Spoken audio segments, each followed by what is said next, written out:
Hello friends, welcome to polytechnic पाठशाला। आज की इस वीडियो में जो है पढ़ने जा रहे हैं टॉपिक प्रॉपर्टीज ऑफ फ्लूइड। तो बहुत सारे प्रॉपर्टीज होते हैं फ्लूइड की, उनके बारे में पढ़ेंगे। ये जो है ऑब्जेक्टिव टाइप पे क्वेश्चन के एग्जाम के लिए बहुत ज़्यादा इंपॉर्टेंट है। सपोज कीजिए अगर सेमेस्टर एग्जाम में एमसीक्यू टाइप क्वेश्चन पूछे जाते हैं और अगर 50 क्वेश्चन टोटल आएंगे तो इस चैप्टर से, पहले वाले चैप्टर से लगभग मान लीजिए 10 क्वेश्चन आने की संभावना रहेगी। ये चैप्टर प्रॉपर्टीज ऑफ फ्लूइड सबसे इंपॉर्टेंट चैप्टर माना जाता है हर ड्रग्स का। अब बात करते हैं, यहाँ पहला प्रॉपर्टी है मास डेंसिटी, यानी द्रव्यमान घनत्व या स्पेसिफिक मास भी हम लोग कहते हैं। स्पेसिफिक मास को हम लोग जो है या द्रव्यमान घनत्व को जो है हम लोग रो से दर्शाते हैं। अब इस सब के बारे में डिटेल में पढ़ेंगे, पहले नाम जान लेते हैं। दूसरा वेट डेंसिटी या स्पेसिफिक वेट, इसे स्मॉल डब्ल्यू या गामा से दर्शाते हैं। हिंदी में कहते हैं भार घनत्व या अपेक्षिक भार। तीसरा हमारा रिलेटिव डेंसिटी है, अपेक्षिक घनत्व है। चौथा हमारा स्पेसिफिक ग्रेविटी है, अपेक्षिक गुरुत्व है। और पांचवा आपका स्पेसिफिक वॉल्यूम है, अपेक्षिक आयतन है। उसके बाद अगला आपका विस्कोसिटी है, श्यानता है। अगला आपका है काइनेमेटिक विस्कोसिटी है, या इसको हम लोग बोलते हैं शुद्ध गतिक श्यानता बोलते हैं। इसके बाद आपका जो है सरफेस टेंशन है, पृष्ठ तनाव है।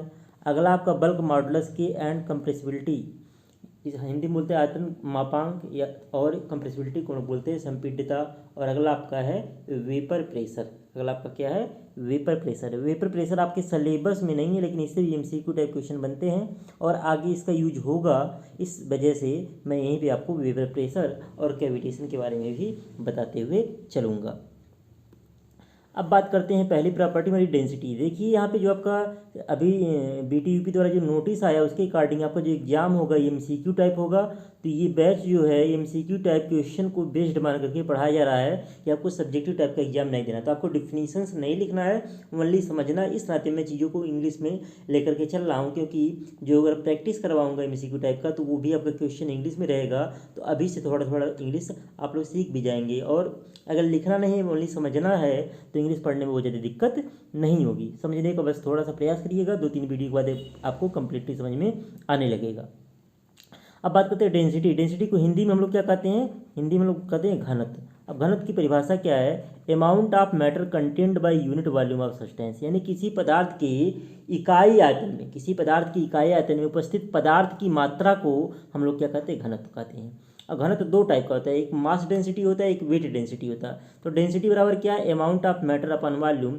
अगर अमाउंट ऑफ मैटर हमारा मास है तो इसकी जगह पे क्या हो जाएगा? एम बाई वी हो जाएगा। यहाँ अमाउंट ऑफ मैटर की जगह पे एम हो जाएगा और वॉल्यूम आपका वी हो जाएगा। तो इसको हम लोग बोलेंगे मास डेंसिटी। यानी कि अगर मास डेंसिटी की परिभाषा देनी हो तो किसी पदार्थ की इकाई आयतन में, देखिए आपका है एम बाई वी है, रो बराबर आपका फार्मूला क्या है? एम बाई वी है। तो इसके अकॉर्डिंग अगर हमको कहना हो तो डिफिनेशन लिखना हो हिंदी में तो क्या कह सकते हैं? किसी पदार्थ की इकाई आयतन में उपस्थित पदार्थ के द्रव्यमान को द्रव्यमान घनत्व कहते हैं। तो यहाँ पे हो गया एम बाई वी। और अगर हम लोग वेट डेंसिटी की बात करेंगे, अगर अमाउंट ऑफ मैटर वेट लेंगे तो ये कैपिटल डब्ल्यू बाई वी, या इसको हम बोलेंगे वेट डेंसिटी बोलेंगे। अब मास डेंसिटी रो बराबर एम बाई वी है, तो इसका आपका मात्रक पूछ सकता है। मात्रक क्या होगा? एम का मात्रक किलोग्राम, वी का मात्रक मीटर क्यूब। तो किलोग्राम प्रति मीटर क्यूब इस किस में होगा? एमकेएस और एसआई में होगा। सीजीएस में क्या होगा? ग्राम प्रति सेंटीमीटर क्यूब। डायमेंशनल फार्मूला क्या होगा? देखिए ऊपर केजी है तो केजी के लिए एम हो गया, और नीचे क्या है? मीटर क्यूब है तो ये हो गया एल क्यूब। तो क्या हो जाएगा? मीटर के लिए लंबाई के लिए क्या लेते हैं हम लोग जो है? केजी के लिए आपका मास हो गया, और एल पे घाते 3 हो गया। टाइम तो यहाँ पे है नहीं तो क्या हो जाएगा? एम एल पे घाते -3 एल ऊपर जाएगा, और टी पे घाते क्या हो जाएगा? 0 हो जाएगा। बीमी सूत्र आपका ये हो गया। तो इस तरीके से निकाल सकते हैं। सारे क्वांटिटी का नहीं हम निकाले हैं एग्जाम में, वैसे आपके सिलेबस में जो आपका है आपका प्रॉपर्टी है और यूनिट है, तो यूनिट से क्वेश्चन आएगा और प्रॉपर्टी से क्वेश्चन आने की संभावना ज़्यादा रहेगी। अब आगे हम लोग बात करते हैं effect of temperature and pressure on density, मतलब कि टेम्परेचर और प्रेशर का डेंसिटी पे क्या प्रभाव पड़ता है। बहुत ज़्यादा इंपॉर्टेंट है, अभी बताएंगे क्यों इंपॉर्टेंट है। तो रो बराबर क्या? एम बाई वी है। तो अगर हम लोग टेम्परेचर बढ़ाएं, मान लीजिए पानी है, किसी बर्तन में हमने पानी रखा है, किसी बर्तन में पानी रखा है। अच्छा टेम्परेचर बढ़ाएंगे, मान लीजिए इसको हम गर्म कर रहे हैं, बर्नर लगा के मान लीजिए गैस पे रख के गर्म कर रहे हैं, तो क्या होगा? जब ये गर्म होगा तो गर्म होने पे क्या होगा? वॉल्यूम बढ़ेगा। और जब गर्म होने पे वॉल्यूम बढ़ेगा किसी पदार्थ का तो क्या होगा? तो अगर हम बात करें रो बराबर एम बाई वी से, एम बाई वी से तो अगर आपका वॉल्यूम बढ़ेगा, ये हर वाला वैल्यू बढ़ेगा, तो डेंसिटी ऑटोमेटिक क्या हो जाएगा, घटेगा। तो टेम्परेचर बढ़ाने पे वॉल्यूम बढ़ेगा, वॉल्यूम बढ़ने पे क्या होगा, डेंसिटी घटेगा आपका। और ऐसे ही प्रेशर बढ़ाएंगे तो प्रेशर बढ़ाएंगे, मान लीजिए किसी बर्तन में कोई भी फ्लूइड रखा हुआ है, तो अगर प्रेशर बढ़ाएंगे तो प्रेशर बढ़ाने पे क्या होगा, ये दबाने का प्रयास करेंगे, जब दबाने का प्रयास करेगा तो क्या होगा, वॉल्यूम घटेगा। तो यहाँ पे जब आपका वॉल्यूम घटने लगेगा तो ऑटोमेटिक क्या होगा, हर की वैल्यू, चूंकि एम तो आपका कांस्टेंट है, एम बदलने वाला नहीं है, अगर आपका भी घटेगा तो ऑटोमेटिक क्या हो जाएगा, रो बढ़ने लगेगा। तो यानी कि आपका टेम्परेचर और प्रेशर का डेंसिटी पे इफेक्ट क्या पड़ रहा है, तो यहाँ पे हम लोग देख रहे हैं कि टेम्परेचर बढ़ाने पे वॉल्यूम बढ़ रहा है, इस नाते रो घट जा रहा है, और प्रेशर बढ़ाने पे वॉल्यूम घट रहा है और रो बढ़ जा रहा है। इसी के अकॉर्डिंग टेम्परेचर घटाने पे इसका उल्टा इफेक्ट होगा और प्रेशर घटाने पे भी क्या होगा, इसका उल्टा इफेक्ट होगा। अब यहाँ पे कुछ डाटा इंपॉर्टेंट है कि at 4 degree Celsius and 1 ATM pressure, ATM का मतलब यहाँ एटमॉस्फेरिक प्रेशर है, वायुमंडलीय दाब है। तो 4 डिग्री सेल्सियस पर और 1 वायुमंडलीय दाब पर जो आप रो ऑफ वाटर यानी कि पानी का जो घनत्व होता है वो होता है 1000 किलोग्राम प्रति मीटर क्यूब। ये हमारा स्टैंडर्ड वैल्यू होता है, ये हमारा क्या होता है, स्टैंडर्ड वैल्यू। न्यूमेरिकल वगैरह लगाते समय यही वैल्यू हम लोग लेंगे आगे। और at 20 degree Celsius and 1 atmospheric pressure rho of water equal to, अगर टेम्परेचर हमारा 20 हो गया तो गर्म किए हैं 20 हो गया तो क्या हो गया, वैल्यू घट गई, डेंसिटी घट गया 998 किलोग्राम प्रति मीटर। लेकिन एग्जाम में नहीं आता, एग्जाम में ऊपर वाला ही केवल आएगा। ऐसे at 15 degree Celsius and 1 ATM pressure rho of air, यानी कि एयर का जो घनत्व होता है ये होता है 1.224 किलोग्राम प्रति मीटर क्यूब। ये भी डाटा इंपॉर्टेंट है, मतलब आपको ये डाटा, मतलब पानी वाला ये वाला डाटा, ये वाला डाटा और ये वाला डाटा याद होना चाहिए, क्योंकि फ्यूचर में आप जेईई वगैरह की तैयारी करेंगे तो कभी कोई न्यूमेरिकल आ जाता है एग्जाम में, तो यहाँ पे डाटा दिया नहीं रहेगा, तो ये डाटा आपको याद होना चाहिए, क्योंकि ये स्टैंडर्ड वैल्यू है सारी चीज़ें। ऐसे ही अगर हम लोग को एयर को गर्म कर दे 20 डिग्री सेल्सियस पे लेते जाए तो रो ऑफ एयर क्या हो गया, 1.202 किलोग्राम प्रति मीटर क्यूब हो गया। यानी कि आपका क्या हो रहा है, यहाँ पे टेम्परेचर बढ़ाने पे क्या हो रहा है, एक तरीके से डेंसिटी क्या हो रही है, डिक्रीज हो रही है। अब पानी में एक स्पेशल गुण होता है। अब देखिए पानी के लिए होता क्या है, पानी के लिए होता क्या है कि हम लोग पढ़े हैं रो बराबर एम बाई वी, लेकिन पानी के लिए होता क्या है कि सपोज कीजिए आपका पानी 0 डिग्री सेल्सियस पे है, 0 डिग्री सेल्सियस पे है, तो 0 डिग्री सेल्सियस से जब 4 डिग्री सेल्सियस तक गर्म करेंगे तो क्या होता है, तो वॉल्यूम पहले घटता है, वॉल्यूम पहले क्या होता है, घटता है। ध्यान दीजिए आइस का, अगर 0 डिग्री सेल्सियस पे आइस है, 0 डिग्री सेल्सियस पे आइस है तो उसका वॉल्यूम ज़्यादा होता है, किसकी तुलना में, 0 डिग्री सेल्सियस वाटर की तुलना में, वाटर की तुलना में क्या होता है, इसका वॉल्यूम ज़्यादा होता है। ऐसा होता है क्यों है, इसमें होता है आइस के लिए, केवल पानी के लिए स्पेशल केस है, इसमें केज लाइक स्ट्रक्चर होता है, पिजड़े नुमा हाइड्रोजन बॉन्ड पाया जाता है, मतलब इसमें वाटर में। और इसमें जब हाइड्रोजन बॉन्ड हम लोग बनाते हैं वाटर के लिए विभिन्न मॉलिक्यूल्स के बीच में, तो यहाँ पे क्या होता है, केज लाइक स्ट्रक्चर मिलता है, पिजड़े नुमा स्ट्रक्चर मिलता है, इस नाते से ऐसा होता है। तो 0 डिग्री से 4 डिग्री सेल्सियस पे क्या होगा, आपका वॉल्यूम क्या होगा, वॉल्यूम जो है घटेगा पहले, फिर जब हम और जाएंगे 4 डिग्री सेल्सियस से प्लस जाएंगे तो हमारा क्या होगा, फिर वॉल्यूम क्या हो जाएगा, बढ़ने लगेगा। तो ऐसा क्वेश्चन आता है कि यदि पानी को 0 डिग्री सेल्सियस से 20 डिग्री सेल्सियस तक गर्म करें तो आयतन पे क्या प्रभाव पड़ता है, तो आयतन क्या होता है, आयतन पहले घटता है फिर आयतन बढ़ता है। ध्यान रखिएगा, कई बार एग्जाम में पूछा गया है, यदि पानी को 0 डिग्री सेल्सियस से 10 डिग्री सेल्सियस 4 से ऊपर अगर ले जाएं तो क्या होता है, आपका जो है वॉल्यूम पहले घटता है फिर क्या होता है, बढ़ता है। डेंसिटी के फॉर्म में पूछे तो सेम क्या होता है, डेंसिटी आपका इसका एकदम उल्टा होगा वॉल्यूम का। देखिए ये आपका रेसिप्रोकल है, रो क्या है, व्युत्क्रमानुपाती है 1/v की एक तरीके से, क्योंकि यहाँ पे मास कांस्टेंट है। तो यहाँ पे क्या होगा, यहाँ पे देखिए जैसे जैसे आपका टेम्परेचर बढ़ा रहे हैं तो क्या हो रहा है, डेंसिटी पहले बढ़ रही है 4 डिग्री सेल्सियस तक, उसके बाद क्या हो रही है, घट रही है। तो ध्यान रखिएगा, पानी को 0 डिग्री से जब पानी को गर्म करते हैं तो 4 डिग्री सेल्सियस तक पहले क्या होता है, आयतन घटता है फिर उसके बाद बढ़ने लगता है। घनत्व पे क्या प्रभाव पड़ता है, पहले आपका क्या होता है, घनत्व आपका बढ़ता है, डेंसिटी आपकी बढ़ती है, फिर क्या होता है, घटने लगता है। ये ध्यान रखिएगा, इससे कई बार एमसीक्यू टाइप क्वेश्चन पूछे गए हैं एग्जाम में। और कुछ चीज़ें यहाँ पे हैं, रो ऑफ सी वाटर, मतलब समुद्र का जल जो होता है रिवर के जल की तुलना में क्या होता है, भारी होता है, डेंसिटी ज़्यादा होता है। तो इसका जो वेट होता है, डेंसिटी होता है 1025 किलोग्राम प्रति मीटर क्यूब, और रिवर का जनरली 1000 किलोग्राम प्रति मीटर क्यूब। ऐसा होता कि इसी नाते हमारा ये भारी होता है समुद्र का, इस नाते समुद्र में तैरना आसान होता है नदी की तुलना में। और it is due to dissolved salt and suspended particle. और ऐसा होता क्यों, भारी होता क्यों है, क्योंकि इसमें साल्ट डिजॉल्व होता है। समुद्र के पानी क्या होता है, खारा होता है, उसमें नमक होता है, इस कारण से भारी हो जाता है। और सस्पेंडेड पार्टिकल और बहुत से निलंबित कण भी उसमें होते हैं, जिस कारण से आपका क्या होता है, समुद्र का जल जो है भारी हो जाता है। और rho of saline water, saline water suppose ये नाले का पानी जो होता है, रो ऑफ फ्रेश वाटर की तुलना में ये भी क्या होता है, सलाइन वाटर का डेंसिटी जो है फ्रेश वाटर की डेंसिटी की तुलना में क्या होता है, आपका ज़्यादा होता है। अब बात करें वेट डेंसिटी की। वेट डेंसिटी को हम लोग हिंदी में बोलते हैं भार घनत्व। तो भार घनत्व को हम लोग स्मॉल डब्ल्यू से दर्शाते हैं या गामा से भी दर्शा सकते हैं। तो स्मॉल डब्ल्यू बराबर क्या होगा, कैपिटल डब्ल्यू बटे वी। कैपिटल डब्ल्यू क्या है, आपका वेट है, कैपिटल डब्ल्यू क्या है, वेट है, और वी क्या है, आपका वॉल्यूम है। वी क्या है, वॉल्यूम। अगर डिफिनीशन बोलना हो तो क्या होगा कि किसी पदार्थ की इकाई आयतन का भार, किसी पदार्थ के इकाई आयतन का भार। जैसे यहाँ पे अगर v बराबर 1 कर दें तो इकाई हो गया, तो स्मॉल w क्या हो जाएगा, कैपिटल W के बराबर हो जाएगा। तो किसी पदार्थ की इकाई आयतन का भार क्या कहलाता है, उसका आपेक्षिक भार कहलाता है। किसी पदार्थ की इकाई आयतन का भार उसका आपेक्षिक भार कहलाता है। इसका मात्रक क्या होगा, W का मात्रक क्या होता है, न्यूटन, और v का मात्रक मीटर क्यूब। ये किस में होगा, SI में। अगर MKS की बात करें तो MKS में जो भार होता है या जो बल होता है उसका मात्रक MKS में होता है किलोग्राम, और फोर्स, फोर्स नीचे रहेगा, सफिक्स में रहता है, एकदम सामने नहीं। ऐसे अगर लिखते हैं तो ये गलत है, हम kg ऐसे लिखेंगे और F उसके नीचे ऐसे लिखते हैं, सफिक्स में होता है। तो ये MKS में क्या हो गया, आपका वेट डेंसिटी का यूनिट हो गया किलोग्राम फोर्स। इसको पढ़ते हैं किलोग्राम फोर्स, हिंदी में बोलते हैं किग्रा भार, किलोग्राम भार पढ़ते हैं। तो किलोग्राम फोर्स पर मीटर क्यूब ये हो गया MKS में मात्रक हो गया। और अगला हो गया डायन प्रति सेंटीमीटर क्यूब, ये आपका हो गया CGS में होगा। अब हम बात करें रिलेशन क्या होता है स्मॉल w और रो में। तो स्मॉल w बराबर कैपिटल W बटे वी, और w बराबर क्या होता है, mg होता है। भार बराबर क्या होता है, द्रव्यमान गुणे गुरुत्वीकरण, और v पे यहाँ पे m बाई वी क्या हो गया, घनत्व हम लोग पढ़ चुके डेंसिटी। तो स्मॉल w बराबर क्या हो गया, आपका यहाँ से देखें तो आपका क्या हो गया, स्मॉल w बराबर क्या हो गया, रोजी हो गया। यहाँ पे क्या हो गया आपका, स्मॉल w बराबर क्या आ गया, रोजी आपका आ गया। अब यहाँ पे देखिए अगला effect of temperature and pressure on weight density, यानी कि वेट डेंसिटी पे टेम्परेचर और प्रेशर का क्या इफेक्ट होता है। तो जो आपका इफेक्ट डेंसिटी पे होता है वही सेम इफेक्ट क्या होगा, वेट डेंसिटी पे होगा, क्योंकि W बराबर होता है रो इंटू जी।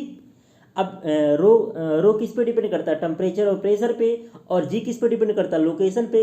पृथ्वी से ऊपर या नीचे जाने पे हम लोग जानते हैं जी का मान क्या होता है, घटता है, यानी जी किस पे डिपेंड करता है, लोकेशन पे डिपेंड करता है। तो यहाँ पे स्मॉल w जो फंक्शन होगा वो किसका होगा, जो टेम्परेचर, प्रेशर और लोकेशन। जी का मतलब लोकेशन समझिए, क्योंकि पृथ्वी से ऊपर या नीचे जाने पे क्या होता है, जी के मान में परिवर्तन होता है। तो टेम्परेचर बढ़ेगा तो क्या आपका होगा, रो घटेगा, रो घटेगा तो W घटेगा, क्योंकि यहाँ पे W बराबर क्या है, रो इंटू जी। अगर जी को कांस्टेंट मान लें तो W समानुपाती किसके हो जाएगा, रो के हो जाएगा। तो यहाँ से अगर आपका टेम्परेचर बढ़ने पे चूंकि रो घटता था, रो घटेगा तो स्मॉल w भी घटेगा, और प्रेशर बढ़ने पे रो बढ़ता था तो आपका क्या हो जाएगा, स्मॉल w भी क्या होगा, बढ़ेगा। और at 4 degree Celsius and 1 ATM pressure, यानी कि 4 डिग्री सेल्सियस तापमान और 1 वायुमंडलीय दाब पर जो आपका स्मॉल w ये है, स्मॉल w ऑफ वाटर होता है वो हो जाता है 9810 न्यूटन प्रति मीटर क्यूब। हम लोग पढ़े w बराबर क्या होता है, रो इंटू जी। पानी के लिए रो का मान कितना होता है, 1000 होता है, और जी का मान कितना होता है, 9.81 होता है। गुणा कर देंगे तो कितना हो जाएगा, 9810। गुणा करने पे कितना आ जाएगा, 9810। इतना क्या हो जाएगा आपका, न्यूटन पर मीटर क्यूब हो जाएगा। अब बात करते हैं अगला प्रॉपर्टी हमारा रिलेटिव डेंसिटी है। इसको बोलते हैं आपेक्षिक घनत्व। ये क्या होता है, relative density of any substance, मतलब किसी पदार्थ का जो रिलेटिव डेंसिटी यानी कि आपेक्षिक घनत्व का मान होता है वो mass density of substance upon mass density of standard substance. यानी डेफिनेशन बोलेंगे, किसी पदार्थ के लिए आपेक्षिक घनत्व का मान उस पदार्थ के घनत्व तथा किसी मानक पदार्थ के, स्टैंडर्ड सब्सटेंस मतलब क्या, किसी मानक पदार्थ के घनत्व के क्या होता है, अनुपात के बराबर होता है। तो स्टैंडर्ड सब्सटेंस जो हम लोग लेते हैं वो लिक्विड और सॉलिड के लिए वाटर लेते हैं किस पे, 4 डिग्री सेल्सियस पे एंड 1 ATM प्रेशर पे।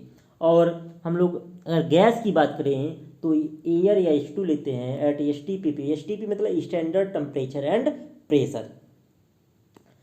अब हम बात करते हैं रिलेटिव डेंसिटी लिक्विड या सॉलिड के लिए बात करें तो क्या हो जाएगा, लिक्विड के लिए बात करें रो ऑफ लिक्विड, सॉलिड के लिए बात करेंगे तो रो ऑफ सॉलिड, क्योंकि मास डेंसिटी ऑफ सब्सटेंस ऊपर रहेगा। और उसके बाद क्या हो जाएगा, नीचे रो ऑफ वाटर, क्योंकि हम लोग स्टैंडर्ड सब्सटेंस के रूप में क्या लेते हैं, हम लोग लेते हैं पानी लेते हैं 4 डिग्री सेल्सियस पे। यहाँ हमने देखा कि स्टैंडर्ड सब्सटेंस के लिए क्या लेंगे, लिक्विड, और ठोस के लिए 4 डिग्री सेल्सियस पे शुद्ध वाटर लेते हैं, प्योर वाटर लेते हैं। तो rho of water at 4 degree Celsius and 1 atmospheric pressure, तो यहाँ से इसका वैल्यू क्या होता है, rho of water 4 degree Celsius and 1 atmospheric pressure के लिए वैल्यू क्या होता है, 1000 किलोग्राम प्रति मीटर क्यूब। ये पहले ही बताया जा चुका है, 1000 किलोग्राम प्रति मीटर क्यूब। तो इसके अकॉर्डिंग आरडी ऑफ लिक्विड क्या हो जाएगा, रिलेटिव डेंसिटी ऑफ लिक्विड, किसी भी द्रव का जो रिलेटिव डेंसिटी होगा रो ऑफ लिक्विड अपान 1000 हो जाएगा। तो अगर ऐसे ही relative density of solid, rho of solid upon 1000 हो जाएगी। इस फार्मूले से हम लोग न्यूमेरिकल लगाने में तुरंत कैलकुलेट कर लेंगे। यहाँ पे देखिए एग्जाम्पल, अगर आर डी निकालना एच जी के लिए, तो rho of H G upon rho of water at 4 degree Celsius, तो इसका वैल्यू हमारा 1000 होता है। इस फार्मूले से आप देख सकते हैं। तो यहाँ से रो ऑफ एच जी कितना होता है, 13600 होता है, 1000 से भाग दे देंगे 13.6 आ जाएगा। और किसी भी पदार्थ के लिए अगर आर डी का वैल्यू, रिलेटिव डेंसिटी का वैल्यू दिया हुआ हो, अगर हमको रो का मान निकालना हो, तो रो ऑफ सब्सटेंस क्या हो जाएगा, R D of substance into 1000, तो इससे गुणा करके रो ऑफ सब्सटेंस का वैल्यू निकाल सकते हैं। अब इस पर क्या पड़ेगा, टेम्परेचर एंड प्रेशर का इफेक्ट क्या पड़ेगा आर डी पे। तो टेम्परेचर बढ़ाएंगे तो क्या होगा, आर डी घटेगा, रिलेटिव डेंसिटी घटेगी, और प्रेशर बढ़ाएंगे तो क्या हो जाएगा, रिलेटिव डेंसिटी आपका क्या हो जाएगा, बढ़ेगा। टेम्परेचर बढ़ाने पे रिलेटिव डेंसिटी घटेगा, और प्रेशर बढ़ाने पे क्या होगा, घटेगा। क्यों, क्योंकि आपका देखिए आर डी बराबर क्या था, आर डी बराबर क्या था, आर डी बराबर क्या था, मतलब rho of substance upon rho of standard substance. ये देखिए आपका स्टैंडर्ड सब्सटेंस का वैल्यू तो कांस्टेंट है, ये तो बदलेगा नहीं। तो अगर आपका टेम्परेचर बढ़ाएंगे तो क्या होगा, टेम्परेचर बढ़ाने पे हम लोग जानते हैं रो घटता है, रो घटेगा तो क्या होगा, आर डी बढ़ेगा। और अगर हम लोग वही चीज़ प्रेशर अगर बढ़ाएं तो क्या होगा, प्रेशर बढ़ाने पे हम लोग जानते हैं क्या होता है, डेंसिटी बढ़ता है, और जब डेंसिटी बढ़ेगा तो आर डी भी आपका क्या हो जाएगा, बढ़ जाएगा।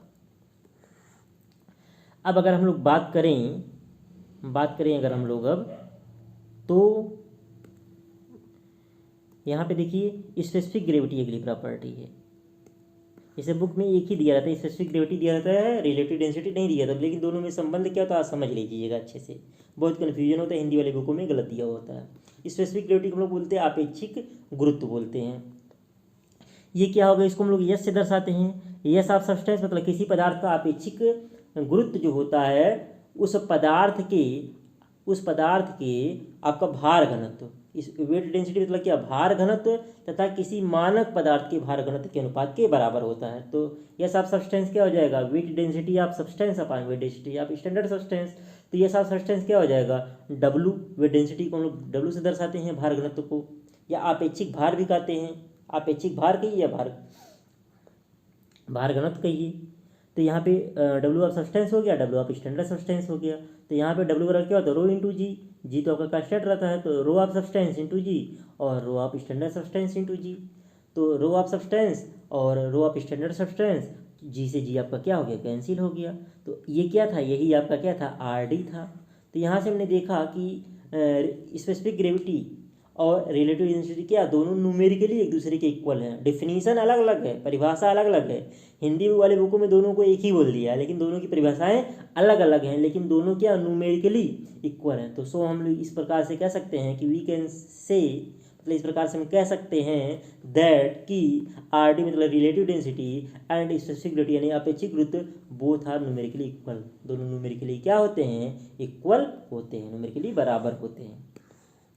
अगला हमारा प्रॉपर्टी है स्पेसिफिक वॉल्यूम। अगला प्रॉपर्टी क्या है, स्पेसिफिक वॉल्यूम। ये क्या होता है, it is volume occupied by unit mass of substance, मतलब किसी पदार्थ के इकाई द्रव्यमान का आयतन क्या कहलाता है, उसका अपेक्षिक आयतन कहलाता है। किसी पदार्थ की इकाई द्रव्यमान का आयतन उसका अपेक्षिक आयतन कहलाता है। तो यहाँ से स्मॉल बराबर क्या, स्मॉल वी बराबर क्या हो जाएगा, कैपिटल वी बाई एम, क्या हो जाएगा, कैपिटल वी बाई।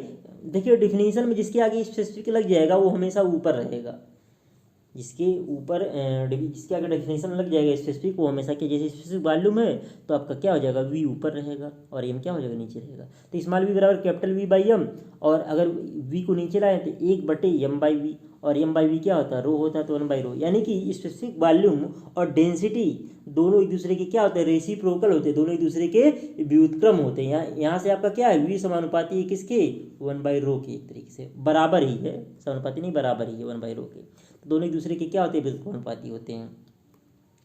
तो वी बराबर क्या आ गया आपका, वी बराबर आ गया 1/रो। अब यहाँ पे देखिए यूनिट क्या होगा, उसका उल्टा हो जाएगा डेंसिटी का, मीटर क्यूब पर केजी हो जाएगा एसआई और एमकेएस में, और सेंटीमीटर प्रति ग्राम हो जाएगा सीजीएस में आपका हो जाएगा। तो यहाँ से हम लोग बोल सकते हैं it is commonly used for gases and vapour only. तो आप लोग पढ़ चुके हैं थर्मल में, जब हम लोग पढ़े थे स्टीम वाला चैप्टर, भाप स्टीम फार्मेशन वाला चैप्टर पढ़े थे, एक स्टीम फार्मेशन कहिए या प्रॉपर्टीज ऑफ स्टीम कहिए, एक चैप्टर पढ़े थे थर्मल इंजीनियरिंग में, प्रॉपर्टीज ऑफ स्टीम, भाप के गुण। तो वहाँ पे हम लोग जो है न्यूमेरिकल वगैरह लगाने के लिए स्पेसिफिक वॉल्यूम का यूज कर रहे थे। तो it is commonly use for gases and vapours only. इसका जो यूज होता है स्पेसिफिक वॉल्यूम का, जनरली हाइड्रोलिक्स में नहीं होगा, गैस के लिए होता है, वेपर के लिए। आप आरएसी पढ़ेंगे तो वहाँ पे भी स्पेसिफिक वॉल्यूम का यूज आपको होता हुआ दिखेगा। अब अगली प्रॉपर्टी हमारी है विस्कोसिटी। अगली प्रॉपर्टी हमारी क्या है, विस्कोसिटी है। विस्कोसिटी क्या होता है, इट इज द प्रॉपर्टी, यह एक गुण होता है, यह गुण होता है फ्लूइड, किसका, फ्लूइड यानी तरल का। यह तरल का एक गुण होता है बाय वर्च्यू ऑफ विच, मतलब जिसके कारण, बाय वर्च्यू ऑफ विच मतलब जिसके कारण, इट ऑफर्स, यह ऑफर करता है किसका, रेजिस्टेंस का, मतलब यह प्रतिरोध पैदा करता है। मतलब यह तरल का एक गुण है। यह तो विस्कोसिटी क्या, श्यानता, विस्कोसिटी को हिंदी में क्या कहते हैं, श्यानता कहते हैं। विस्कोसिटी को हिंदी में क्या कहते हैं, श्यानता कहते हैं। तो श्यानता क्या होता है, श्यानता तरल का एक गुण होता है जिसके कारण यह प्रतिरोध पैदा करता है, किसके विरुद्ध, the shear force, shear force के विरुद्ध क्या करता है, प्रतिरोध पैदा करता है। टेक्निकल डिफिनीशन आपकी यही है। हम लोग जानते हैं, पहले ही पढ़ चुके हैं पहले वीडियो में, कि कोई जो फ्लूइड बहता है वह किसके कारण बहता है, शियर फोर्स के कारण बहता है। कोई चीज़ अपने आप तो स्थान परिवर्तित करेगा नहीं, तो किसके कारण फ्लूइड बहता है, शियर फोर्स के कारण बहता है। हमने डिफिनीशन भी पढ़ा था फ्लूइड की, कि fluid is a substance which deforms continuously under the action of shear force. मतलब तरल क्या होता है, तरल एक पदार्थ होता है जो कर्तन बल के प्रभाव में लगातार बहता रहता है। तो विस्कोसिटी क्या होगी, विस्कोसिटी तरल का वह गुण है जिसके कारण यह शियर फोर्स के विरुद्ध क्या करता है, प्रतिरोध पैदा करता है। आप लोग पढ़े होंगे फिजिक्स वगैरह में डेफिनेशंस की, चूँकि वहाँ पे शियर फोर्स, स्ट्रेस या शियर फोर्स के बारे में फिजिक्स वगैरह में पढ़ते नहीं हैं, तो डेफिनेशन सिंपल होती है कि श्यानता क्या होती है, श्यानता किसी तरल का वह गुण होता है जो उसके एक लेयर का दूसरे लेयर के ऊपर फिसलने का क्या करता है, विरोध करता है। वो भी डेफिनेशन सही है आपकी। विस्कस फोर्स, श्यान बल क्या होता है, it is the internal resistive force. यह क्या होता है, आंतरिक प्रतिरोधी बल होता है। जैसे आप लोग पढ़े थे इंटरनल रेजिस्टिव फोर्स, वहाँ पे सोम में पढ़े थे या मास में पढ़े थे इंटरनल रेजिस्टिव फोर्स। तो वो क्या करता था, वो मॉलिक्यूल्स के बीच में जो बॉन्ड थे, तो बल लगाने पे हम लोग क्या करते, मॉलिक्यूल मतलब बॉडी डिफॉर्म होता था, तो ये डिफॉर्मेशन का क्या करता था, इंटरनल रेजिस्टिव फोर्स विरोध करता था। मतलब चाहता था कि मॉलिक्यूल्स अपनी जगह परिवर्तित न करें। ऐसे ही यहाँ पे विस्कस फोर्स क्या चाहता है कि जो आपके वाटर के पार्टिकल हैं या जो भी फ्लूइड है उसके पार्टिकल हैं, वह मतलब एक दूसरे से जुड़े रहें, एक दूसरे से दूर न जाए। दूर नहीं जाएंगे तो बहेगा नहीं, बहने को हम लोग क्या कहते हैं, डिफॉर्मेशन कहते हैं। तो it is the internal resistive force. ये क्या होता है, एक आंतरिक प्रतिरोधी बल होता है, ऑफर्ड बाय वन लेयर, जो कि ऑफर होता है one layer of the fluid to the another layer, जो कि एक लेयर द्वारा दूसरे लेयर पर क्या होता है, ऑफर करता है, मतलब लगता है। अब बात करते हैं, ये सब एमसीक्यू टाइप के क्वेश्चन की दृष्टिकोण से बहुत इंपॉर्टेंट।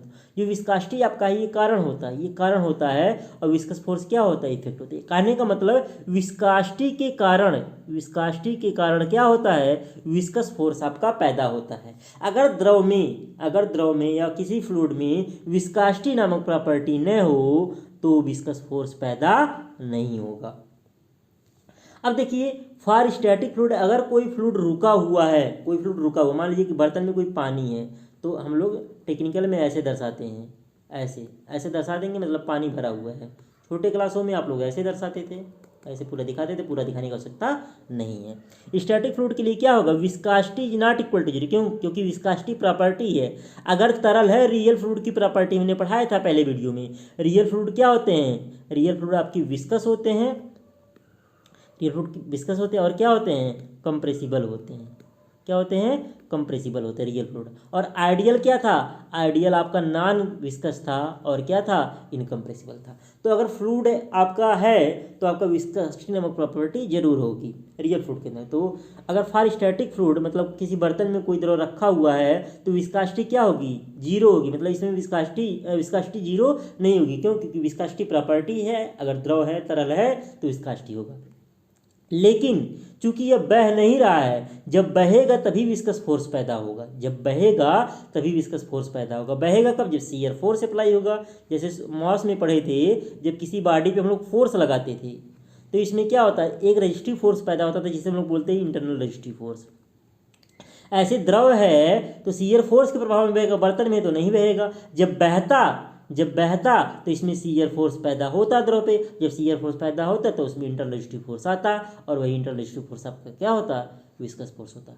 चूंकि यहाँ पे फ्लूइड क्या है आपका, रुका हुआ है, यहाँ पे फ्लूइड क्या है आपका, रुका हुआ है, फ्लूइड रुका हुआ है, इस नाते यहाँ पे शियर फोर्स जीरो है। चूंकि शियर फोर्स जीरो है, शियर फोर्स जीरो होगा तो आपका विस्कस फोर्स भी क्या होगा, जीरो होगा। अब बात करते हैं न्यूटन्स लॉ ऑफ विस्कोसिटी की। तो न्यूटन्स लॉ ऑफ विस्कोसिटी होता क्या है, मतलब प्रयोगों द्वारा यह सिद्ध हुआ है कि टाउ शियर स्ट्रेस जो होता है ये du/dy के समानुपाती होता है। यहाँ पे देखिए du/dy क्या है, तो देखिए जैसे यहाँ पे एक होता है कंडीशंस ऑफ नो स्लिप। जैसे मान लीजिए कोई नदी है या कोई नहर है, ये कोई नहर है, इसका ग्राउंड है ये, और ऊपर पानी बह रहा है, ऊपर क्या है, पानी बह रहा है। तो जो लेयर इसके कांटेक्ट में होता है उसकी इसकी वेलोसिटी जीरो होती है। क्यों, क्योंकि हमारा देखिए ऐसे हम माइक्रोस्कोपिक दृष्टिकोण से देखेंगे, जो आपका नीचे वाला प्लेन रहेगा कुछ ऐसे रहेगा, उबड़ खाबड़ रहेगा। तो जो सबसे नीचे लेयर आएगी, जो इसके कांटेक्ट में मतलब जो आपका ग्राउंड लेवल है उसके संपर्क में जो नीचे सबसे नीचे वाली लेयर रहेगी, उसको ये क्या कर रहा है, रोक ले रहा है, यानी उसकी वेलोसिटी जीरो हो जाएगी। ऊपर वाली की वेलोसिटी कुछ ज़्यादा होगी, उसके ऊपर वाली की वेलोसिटी कुछ और ज़्यादा होगी, ऐसे वेलोसिटी बढ़ता हुआ जाएगा। तो कंडीशन ऑफ नो स्लिप क्या होता है कि जो ग्राउंड के कांटेक्ट में जो लेयर होगा द्रव का, उसकी वेलोसिटी क्या होगी, जीरो होगी। देखिए यहाँ पे दिखाया गया, सबसे जो यहाँ पे कांटेक्ट में है उसकी वेलोसिटी जीरो, ऊपर गए तो वेलोसिटी और बढ़ा, ऊपर गए जा रहे हैं तो वेलोसिटी बढ़ता हुआ जा रहा है। नदी या नहर में जो पानी बहता है तो सबसे टॉप का जो लेयर होता है उसकी वेलोसिटी ज़्यादा होती है। अब यहाँ पे बात करें तो अगर मान लीजिए यहाँ से ग्राउंड लेवल से वाई दूरी ऊपर वेलोसिटी अगर u है तो थोड़ा सा और ऊपर चले गए, कितनी दूरी, dy दूरी ऊपर चले गए तो वेलोसिटी हो गया du, और आपका क्या हो गया, बढ़ गया, तो वेलोसिटी हो गई u+du। तो प्रयोगों द्वारा सिद्ध हुआ है, चूंकि हमारा बहता किसके कारण, शियर स्ट्रेस के कारण बहता है या शियर फोर्स के कारण बहता है। तो प्रयोगों द्वारा सिद्ध हुआ है कि जो शियर स्ट्रेस होता है, टाउ होता है, वह वेलोसिटी ग्रेडियंट du/dy को बोलते हैं वेलोसिटी ग्रेडियंट। क्या बोलते हैं, वेलोसिटी ग्रेडियंट बोलते हैं। देखिए यहाँ पे लिखा हुआ du/dy को क्या बोलते हैं, वेलोसिटी ग्रेडियंट, हिंदी में विवेक प्रवणता बोलते हैं। तो प्रयोगों द्वारा ऐसे हुआ कि कर्तन प्रतिबल वेग प्रवणता के समानुपाती होता है। ये समानुपाती चिन्ह हटाएंगे, जब समानुपाती चिन्ह हटाएंगे तो होगा क्या कि एक कांस्टेंट आएगा, कांस्टेंट क्या है, म्यू, तो टाउ बराबर आ गया म्यू du/dy। इसी समीकरण को हम लोग बोलते हैं न्यूटन्स लॉ ऑफ विस्कोसिटी। इसी समीकरण को हम लोग क्या बोलते हैं, न्यूटन्स लॉ ऑफ विस्कोसिटी। आप लोग मास में पढ़े थे, एफ बराबर क्या था, कैपिटल ई और इंटू ई, कैपिटल ई इंटू ई। तो सेम जैसे एफ बराबर कैपिटल ई इंटू ई वहाँ पे तथा मास में था, सेम वैसे ही यहाँ पे भी क्या है, टाउ बराबर म्यू du/dy। एक बार कंपटीशन एग्जाम में पूछा गया है कि हाइड्रोलिक्स में या फ्लूइड मैकेनिक्स में न्यूटन्स लॉ ऑफ विस्कोसिटी किसके इक्विवेलेंट होता है, किसके समतुल्य होता है, तो किसके समतुल्य होता है, हुक्स लॉ के। इसके समतुल्य होता है हुक्स लॉ। हुक्स लॉ आप लोग पढ़े, ये बराबर ई इंटू ई, ये आप लोग मास में पढ़ चुके हैं। तो आपका जो न्यूटन्स लॉ ऑफ विस्कोसिटी होता है वो हुक्स लॉ के इक्विवेलेंट होता है। यहाँ पे टाउ क्या है, शियर स्ट्रेस है, म्यू क्या है, कोफिशिएंट ऑफ विस्कोसिटी है, इसको बोलते हैं श्यानता गुणांक। कोफिशिएंट ऑफ विस्कोसिटी को क्या बोलेंगे, श्यानता गुणांक बोलेंगे। हिंदी लिख लीजिए अगर जिसको दिक्कत होगा, कई नाम हैं। उसके बाद है विस्कासिटी ओनली या श्यानता बोल सकते हैं। डायनेमिक विस्कासिटी, डायनेमिक विस्कासिटी को हम लोग बोलते हैं गतिक श्यानता। क्या बोलते हैं? गतिक श्यानता भी बोलते हैं, या एब्सोल्यूट विस्कासिटी परम श्यानता भी बोलते हैं। तो कई नाम है। एब्सोल्यूट विस्कासिटी को क्या बोलते हैं? परम श्यानता बोलते हैं। और इसको हम लोग क्या पढ़ते हैं? म्यू पढ़ते म्यू है। D U upon D Y क्या? वेलोसिटी ग्रेडियंट है, वेग प्रवणता है। तो यही आपका टाउ बराबर mu D U upon D Y जो है, यही आपका क्या है? न्यूटन्स लॉ ऑफ विस्कासिटी है। अब बात करें यूनिट ऑफ म्यू क्या होता है, तो हम लोग पढ़ चुके अभी टाउ बराबर mu D U upon D Y. तो म्यू बराबर क्या हो जाएगा? Tau into D Y upon D U. तो हम लोग अभी देखे थे ऊपर फिगर में ऐसे था आपका, तो यहाँ पे आपका क्या था? मान लीजिए u प्लस डी यू था, और यहाँ पे क्या था? यहाँ पे y प्लस डी वाई था। तो यहाँ पे देखिए डी यू क्या है? वेलोसिटी है, और y क्या है? दूरी है। तो D U tau into D Y upon D U हो गया। तो यहाँ से टाउ शियर स्ट्रेस है, कर्तन प्रतिबल है। तो कर्तन प्रतिबल आप लोग पहले ही पढ़ चुके हैं, इंटरनल स्टिफ फोर्स अपान क्या होता है? एरिया। इंटरनल स्टिफ फोर्स यानी फोर्स का मात्रक क्या होता है? न्यूटन होता है। एरिया का मात्रक मीटर स्क्वायर। तो इसका मात्रक हो गया न्यूटन प्रति मीटर स्क्वायर टाउ का, और डी वाई का मीटर हो गया, और डी यू का क्या आ गया? मीटर पर सेकंड आ गया। तो इसको यहाँ पे देखेंगे तो मीटर से मीटर कट जाएगा, तो सेकंड ऊपर चला जाएगा। न्यूटन सेकंड पर मीटर स्क्वायर, और न्यूटन पर मीटर स्क्वायर को हम लोग क्या बोलते हैं? पास्कल भी बोलते हैं। तो आ गया पास्कल सेकंड, यानी कि म्यू का जो मात्रक आ गया न्यूटन सेकंड पर मीटर स्क्वायर, या इसको हम लोग क्या बोल सकते हैं? पास्कल सेकंड बोल सकते हैं। अब बात करें कुछ यूनिट कन्वर्जन देख लेते हैं एमकेएस, एसआई और सीजीएस में कैसे होता है। तो यहाँ पे देखिए मास का यूनिट क्या होता है? एमकेएस में केजी, एसआई में भी केजी होता है, सीजीएस में ग्राम होता है। लेंथ का मीटर सेंटीमीटर, एमकेएस में मीटर, एसआई में। टाइम का तीनों में सेकंड होता है। फोर्स का एमकेएस में क्या होता है? किलोग्राम फोर्स, सफिक्स में रहेगा किलोग्राम फोर्स, ऐसे लिखाएगा किलोग्राम, और नीचे फोर्स किलोग्राम फोर्स। एसआई में न्यूटन, और सीजीएस में डाइन। वर्क का कहिए या एनर्जी का कहिए, मतलब कार्य का कहिए या ऊर्जा का कहिए, तो किलोग्राम फोर्स और क्या हो जाएगा? मीटर। इसमें न्यूटन मीटर और जूल एसआई में, और सीजीएस में क्या हो जाएगा? डाइन सेंटीमीटर, या इसी को हम लोग अर्ग भी बोलते हैं। पावर का क्या होगा? पावर का क्या होता है? पी बराबर होता है डब्ल्यू बटे टी। पावर बराबर क्या होता है? डब्ल्यू बटे टी, यानी यूनिट टाइम में जो हमारा वर्क होता है वही पावर होता है। तो वर्क का हमारा पहले ही था किलोग्राम फोर्स मीटर, तो यहाँ पे क्या आ जाएगा? अपान सेकंड आ जाएगा। यहाँ पे न्यूटन मीटर जूल पर सेकंड, या इसी को हम लोग क्या कहते हैं? वाट कहते हैं। न्यूटन मीटर पर सेकंड कहिए, या जूल पर सेकंड, या वाट कहिए। और आपका इसमें क्या हो जाएगा? इसमें आपका हो जाएगा अर्ग सेकंड। क्या हो जाएगा? डाइन सेंटीमीटर पर सेकंड कहिए, या क्या कहिए? अर्ग सेकंड कहिए। ऐसे ही प्रेशर का देख लीजिए। प्रेशर का क्या होता है? एमकेएस में जो है किलोग्राम फोर्स पर मीटर स्क्वायर, और एसआई में न्यूटन पर मीटर स्क्वायर या पास्कल कह सकते हैं, और सीजीएस में डाइन पर सेंटीमीटर स्क्वायर। विस्कासिटी का एमकेएस में किलोग्राम फोर्स सेकंड पर मीटर स्क्वायर, एसआई में न्यूटन सेकंड पर मीटर स्क्वायर या पास्कल सेकंड, और सीजीएस में क्या हो जाएगा? डाइन सेकंड पर सेंटीमीटर स्क्वायर, या इसी को लोग क्या बोलते हैं? पॉइज भी बोल सकते हैं। ये इंपॉर्टेंट है, पॉइज एग्जाम में आता है। विस्कासिटी का आपका सीजीएस में यूनिट होता है पॉइज। और बहुत सारे यूनिट होते हैं, और यूनिट कन्वर्जन में वैल्यू क्या होगा इसके बारे में देख लेते हैं। विस्कासिटी सबसे इंपॉर्टेंट प्रॉपर्टी है पूरे प्रॉपर्टीज ऑफ फ्लूइड में, काफ़ी लंबा टॉपिक है। जैसे भी हमने देखा कि जो आपका विस्कासिटी था, इसका एमकेएस में मात्रक क्या था? किलोग्राम फोर्स सेकंड पर मीटर स्क्वायर। तो अगर किलोग्राम फोर्स को अगर हम लोग न्यूटन में बदलेंगे तो क्या करेंगे?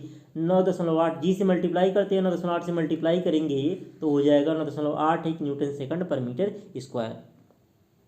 अब इसको अगर हम लोग सीजीएस में बदलें तो 9.81 तो वैल्यू है ही आपका। न्यूटन को अगर डायन में बदलते तो 10 पे कहते हैं 5 से गुणा करते हैं, आप लोग हाई स्कूल में पढ़े होंगे। और मीटर को जब सेकंड में 1 मीटर में 10 पे कहते 2 सेंटीमीटर होता है, तो मीटर स्क्वायर है तो 10 पे कहते 2 का स्क्वायर, यानी 10 पे कहते 4 सेंटीमीटर स्क्वायर हो जाएगा। तो आ गया डाइन सेकंड पर सेंटीमीटर स्क्वायर। तो यहाँ पे 10 पे कहते 4 से 10 पे कहते 5, जब काटेंगे तो ऊपर 10 बचेगा एक, तो 9.8 में 10 का गुणा होगा तो हो जाएगा 98.1 डाइन सेकंड पर सेंटीमीटर स्क्वायर। तो 1 किलोग्राम फोर्स पर मीटर स्क्वायर के बराबर क्या हो जाएगा? 9.81 न्यूटन सेकंड पर मीटर स्क्वायर, और 98.1 डाइन सेकंड पर सेंटीमीटर स्क्वायर, या इसी को पॉइज बोलेंगे। तो यहाँ से आ गया 1 न्यूटन सेकंड पर मीटर स्क्वायर बराबर 10 अगर इसमें दोनों में तुलना करें तो इसका 9.81 है, और ये 98, इसका ये 10 गुना है। मतलब ये जो आपका एसआई से सीजीएस वाला है, तो 10 डाइन सेकंड पर सेंटीमीटर स्क्वायर आ जाएगा यहाँ पे। 1 न्यूटन सेकंड पर मीटर स्क्वायर। तो यहाँ पे और देखेंगे तो इसी को हम लोग क्या बोलते हैं, पॉइज बोलते हैं। तो 1 न्यूटन सेकंड पर metre square equal to 10 poise होता है। ये कई बार एमसीक्यू टाइप मतलब जेई वगैरह एग्जाम में पूछा गया, बहुत ही इंपॉर्टेंट है ये।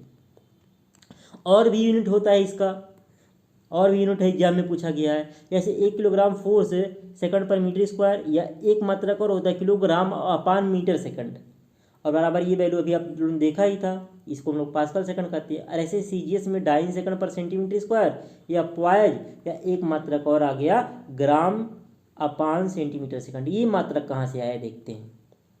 ये MKS से ये वाला मात्रक कैसे है, किलोग्राम अपन मीटर सेकंड। तो हम लोग जानते हैं, देखिए ध्यान से, कि F बराबर होता है M में। F बराबर क्या होता है M में, तो F का मात्रक क्या, किलोग्राम फोर्स MKS में, और M का kg, और A का मीटर पर सेकंड स्क्वायर। अब यहाँ पे हमने देखा है कि जो मात्रक था इसका आपका म्यू का, किलोग्राम फोर्स सेकंड पर मीटर स्क्वायर था। तो यहाँ किलोग्राम फोर्स पहले से सेकंड पर मीटर स्क्वायर से गुणा कर दिए, तो इधर भी गुणा करना पड़ेगा सेकंड पर मीटर स्क्वायर से। तो यहाँ पे क्या हो गया, 1 मीटर से 1 मीटर कट गया, 1 सेकंड से 1 सेकंड कट गया। तो यहाँ पे क्या आ गया, मीटर सेकंड नीचे बच गया। तो किलोग्राम फोर्स सेकंड पर मीटर स्क्वायर क्या आ गया, किलोग्राम अपान मीटर सेकंड। तो एक मात्रक ये भी होगा MKS में। तो CGS में इस प्रकार क्या हो जाएगा, ग्राम अपान सेंटीमीटर सेकंड। तो ये सारे हो गए आपके मात्रक किसके, विस्कोसिटी के।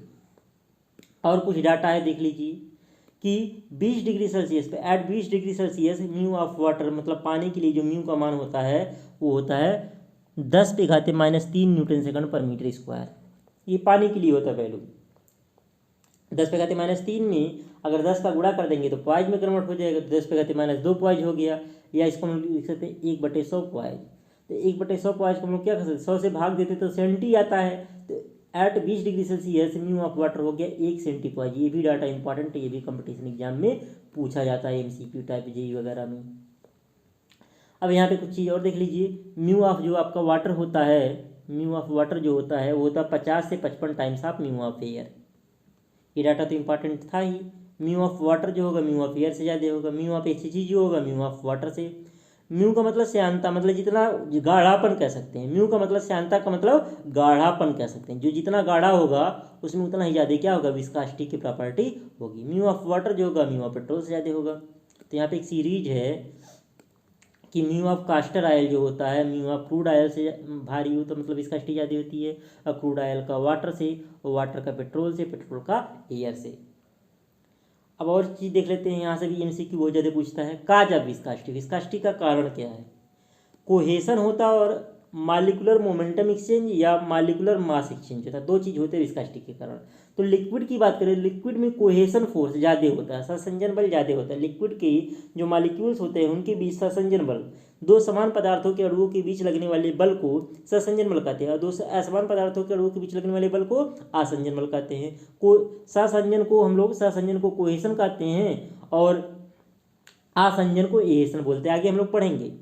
अब कोहेसन ज़्यादा होता है, डोमिनेट मतलब ज़्यादा होता है, किसकी तुलना में, एमएमई की तुलना में। मतलब द्रव में मालिकुलर मोमेंटम एक्सचेंज कम होता है, नेग्लिजिबल होता है। मालिकुलर मोमेंटम एक्सचेंज का मतलब जो इधर उधर मोशन करें, मतलब पार्टिकल द्रव के, तो ऐसा नहीं होता है। ऐसा तभी होगा जब किसी, मान लीजिए बाटल में आधा बाटल पानी भर लें और उसको हम पूरा झकझोरे हिलाएं, तब वहाँ पे एमएमई आएगा।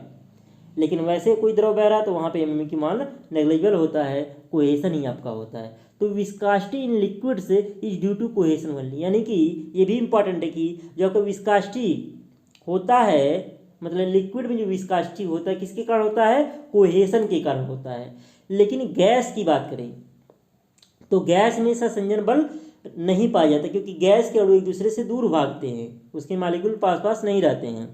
और इसमें मालिकुलर मोमेंटम एक्सचेंज, मतलब गैस के मालिक्यूल्स क्या होते हैं, जैसे किसी बर्तन में अगर आप गैस को बंद कर देंगे तो उसके मालिक्यूल्स क्या होगा, इधर उधर घूमेंगे, तो उसी को बोलते हैं मालिकुलर मोमेंटम एक्सचेंज। तो ये बहुत ज़्यादा होता है। तो viscosity in gases is due to molecular momentum exchange only. तो जो हमारा गैस होता है उसमें जो हमारा विस्कोसिटी पाया जाता है वो मालिकुलर मोमेंटम एक्सचेंज के कारण पाया जाता है। अब इससे एक इंपॉर्टेंट क्वेश्चन नीचे पूछा जाता है, कई बार एग्जाम में आया हुआ है, कि इफेक्ट ऑफ टेम्परेचर, टेम्परेचर क्या क्या प्रभाव पड़ता है।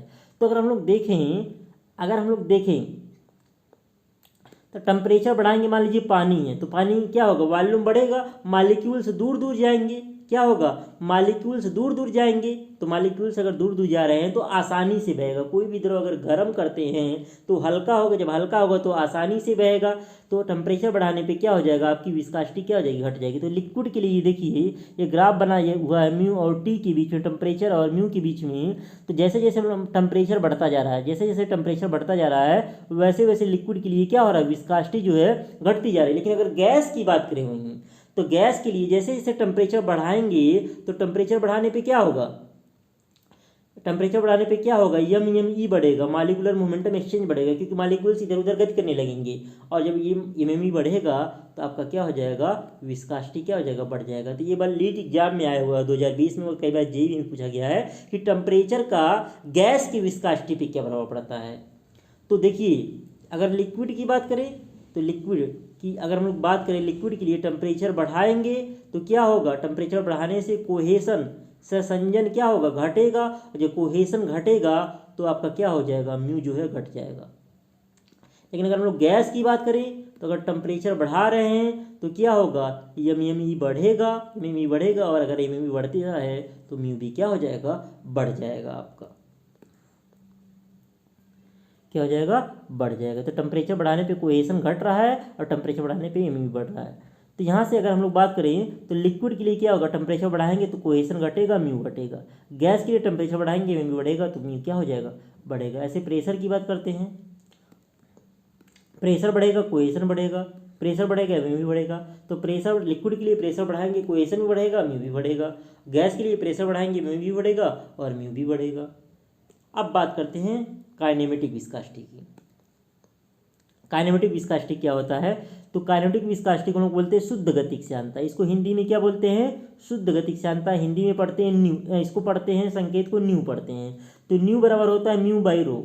डिफिनीशन क्या हो जाएगी, किसी पदार्थ के लिए काइनेमेटिक विस्कोसिटी का मान उस पदार्थ की विस्कोसिटी या एब्सोल्यूट विस्कोसिटी या डायनामिक विस्कोसिटी तथा उस पदार्थ की घनत्व का अनुपात होता है। यानी किसी पदार्थ के डायनामिक विस्कोसिटी यानी कि गतिक श्यानता तथा उसके घनत्व के अनुपात को हम लोग क्या कहते हैं, शुद्ध गतिक श्यानता कहते हैं।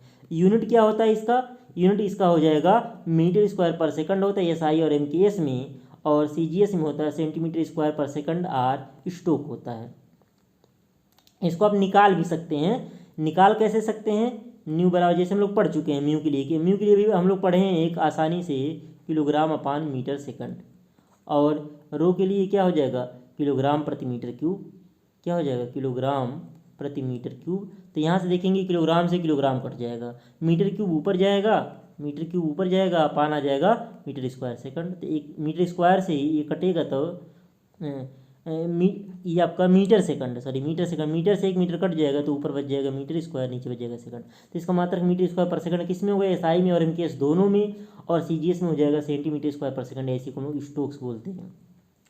तो 1 मीटर स्क्वायर पर सेकंड जो होता है 10 पे कहते हैं 4 सेंटीमीटर स्क्वायर पर सेकंड के बराबर होता है। या इसको हम बोल सकते हैं 10 पे कहते हैं 4 स्ट्रोक्स। ये इंपॉर्टेंट डाटा है। यानी 1 मीटर स्क्वायर पर सेकंड जो होता है 10 पे कहते हैं 4 स्ट्रोक के बराबर होता है। और 20 डिग्री सेल्सियस पे न्यू ऑफ जो वाटर होता है 1 सेंटी स्ट्रोक के बराबर होता है। ये भी डाटा इंपॉर्टेंट है आपके एमसीक्यू टाइप एग्जाम के दृष्टिकोण से। नेक्स्ट वीडियो हम लोग मिलते हैं एक नए टॉपिक के साथ, तब तक के लिए जय हिंद।